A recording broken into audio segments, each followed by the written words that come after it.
Hello, my name is Emil Giroux, aka Mr. Fat Loss, creator of the Physique and Figure Training Specialist course at NESTA. The NESTA crew asked me to do a series here in this blog post, so I wanted to kind of just talk about my timeline in the first video, slight introduction, and then I talked about some of the things I did as a young trainer. As I made my way out of the military, I needed to get a certification, and then I needed to get a good foundation in my education with a local city college here and then UCLA, and then one of my first certifications after that, and then building my first opportunity with a local gym owner. The decision to get equipment and the decision to eventually open your own spot, your own dream. A lot of people start out right out of the gate and they do this. And I will admit being a little apprehensive and being a little bit uncertain as to whether or not I could make it fly. I was limited by some self-limiting beliefs. You know, somebody that necessarily becomes a candidate for the Navy SEAL teams, you'd think that they're all wired for courage and discipline and all that. But this is totally outside of being, on dry land, out of the water, and having to put together a plan for the development of your business model. And at that time, there weren't a lot of people. We're talking about the very late 80s, early 90s. There was the gym. There was the guy and gal in the gym that looked fit and that were the people everybody went to for advice about training. But it was really kind of loose. Like the creation of several of the main certifying bodies were just starting about that time. NESTA was one of them. And I remember seeing a video of, a trainer opening his studio and then just how cool it looked. And it wasn't even on the map for me at that point. I was 29 and just trying to get enough clients. And so I focused on, simple tools like Stephen Covey's 7 Habits of Highly Effective People. I remember using the day planner and the day runner to start using and tracking how I would document, and I would make it a goal of having, 6, 8, or 10 clients a day, 1 hour to crack. And I would break the time up for my training. I would break the time up for my meals. Sometimes I was so stacked up with clients, I would have to figure out how to eat on the fly and, not eating protein bars and protein shakes, wearing string tank tops. I had to start developing some of the foundational skills. And I still, to this day, I wear nothing but Lululemon. I dress like I'm going on a date.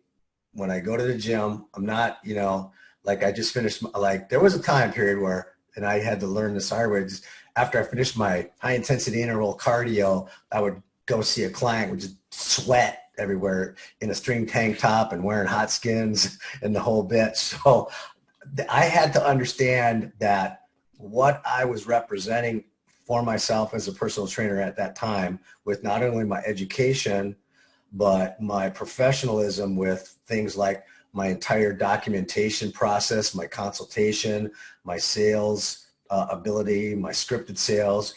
And during that time, there wasn't really an enforced dress code. And I would take a cue from some of the other gym owners that I saw. And at that time, from my first gym, I went to my next gym. And, at that time, 24-hour fitness wasn't even there. It was Sports Connection. It was Holiday Health Spa with all the orange paint and chrome everywhere. And there was, Gold's, of course, was on the map as the most recognizable at that time, one of the gyms, and, the studio that I came from. And then there was, a lot of in-home training, but there wasn't a standardized way of organizing and systemizing how we as personal trainers were doing what we do. The corporate world already was doing this, but the independent trainer that was paying the house or was working in a gym either had to wear the gym uniform shirt and the standard, khakis, the Banana Republic khakis as their dress uniform, and then, with the clipboard and the whole bit, and just stand there counting reps. And part of what I'm sharing with you is, one, developing, a uniform. And I, like I said, I wear clothing and prepare for each of my appointments or all of my meetings as though I'm going on a date,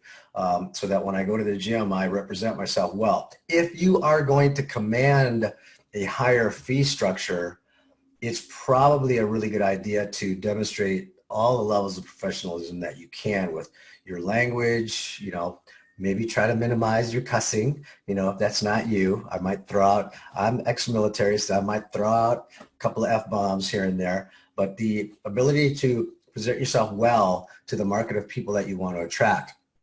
We could talk about avatars, we could talk about that, but all of these things are inside of the NESTA family group of courses that you can get.